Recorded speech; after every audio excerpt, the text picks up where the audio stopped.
Hey, Paul. Great to meet you. Adam. Welcome to EDCon 2018. It's great to be here. So do you want to start by kind of introducing yourself and telling us a little bit about what OneLedger is working on? Sure. I'm Paul Homer, and I am the Senior Blockchain Engineer for OneLedger. OneLedger is a protocol company based on bridging, doing cross-chain interoperability and bridging the centralized world to the decentralized world. Very interesting. And so are there kind of particular business problems you're trying to solve by offering this sort of business-friendly API to consumers? Yes, absolutely. We are very focused on cross-chain compatibility, right. The ability to have chains interact with each other and to move tokens around. As well, as I said earlier, we want to bridge the centralized world, the enterprise world, with the decentralized world. And I think that that's a very strong point that sets us apart from a lot of the other organizations.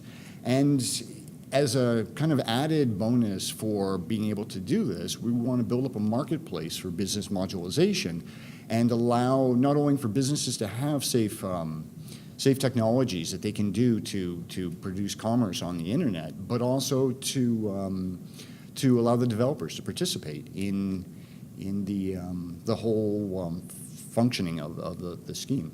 So that's interesting. So by developers here, you mean kind of not developers at OneLedger, but sort of third-party developers? Yeah, or? Definitely third-party developers. I mean, we are driven to have a heavy community, right? We want a lot of community participation. We'll build like the fundamentals, but the business modules will be built and maintained and run and upgraded and moved forward by as many people as we can get going. And there'll be an interaction between the developers who are working to build technologies and the enterprises that are using it and the general public who is actually able to access the chain as well. Very interesting.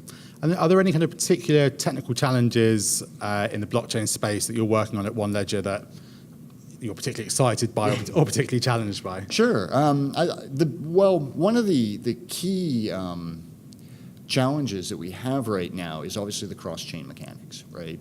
And that's big, and everybody's moving there forward.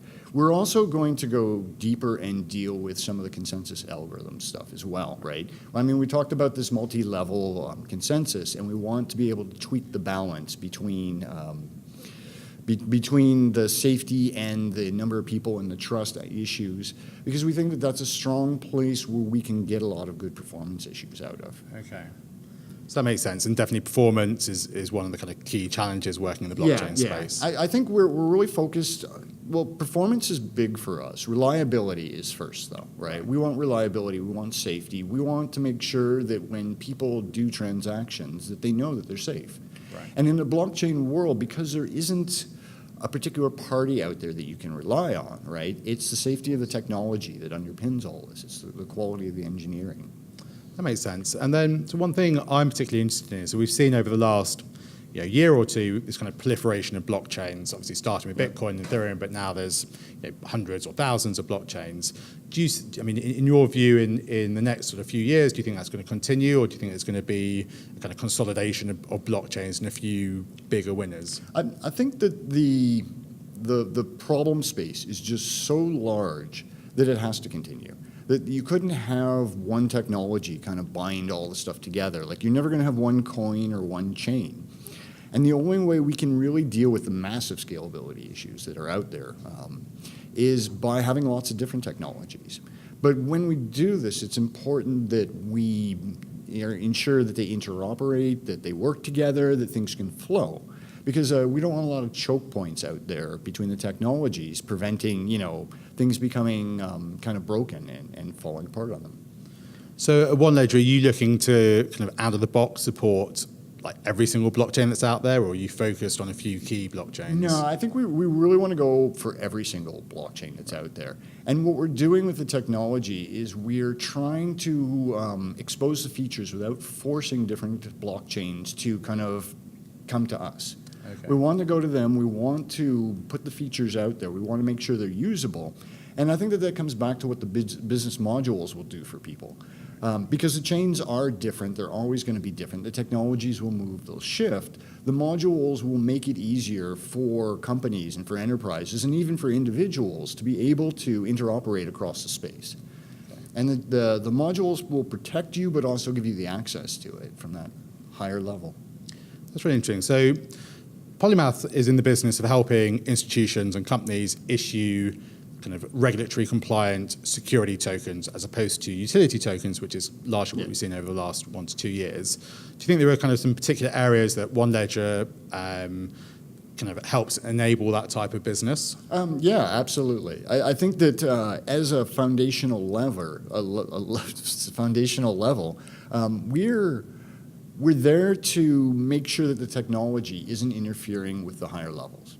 And I think that regulation is actually important. And I think that if people are going to participate in these sort of endeavors, that we want to make sure that they can, but that they're not getting ripped off by various different scams and things. And we certainly, as an industry, are having a lot of issues with that right now.